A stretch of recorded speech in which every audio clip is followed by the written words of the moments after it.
문재인 정부의 폭탄급 종부세와 함께 정부 여당의 역대급 궤변에 대한 국민의 분노가 커지고 있습니다.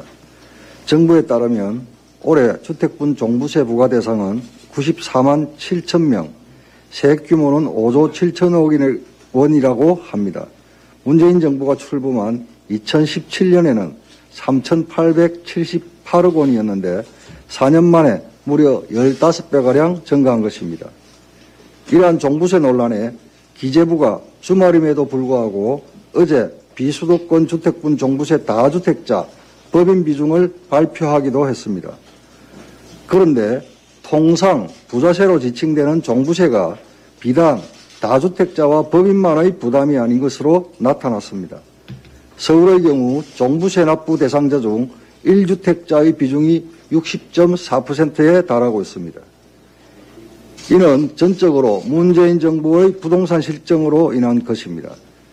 종부세 과세 기준을 9억 원에서 11억 원으로 상향했지만 기준 상향이 그 의미가 없을 만큼 집값은 급속도로 올랐습니다. 결국 문재인 정부의 실패한 정책이 1주택자의 세액 부담마저 늘리고 있습니다.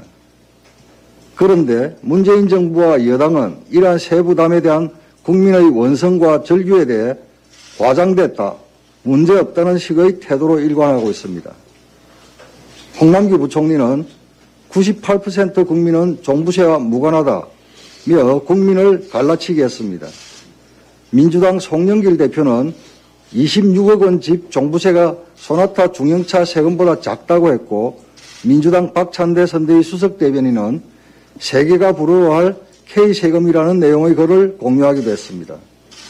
심지어 청와대 이호성 정책실장은 오래전부터 예고했고 피하려면 충분히 피할 수 있었다며 과도한 종부세가 아니라 종부세 납부를 고집하던 국민을 탓했습니다.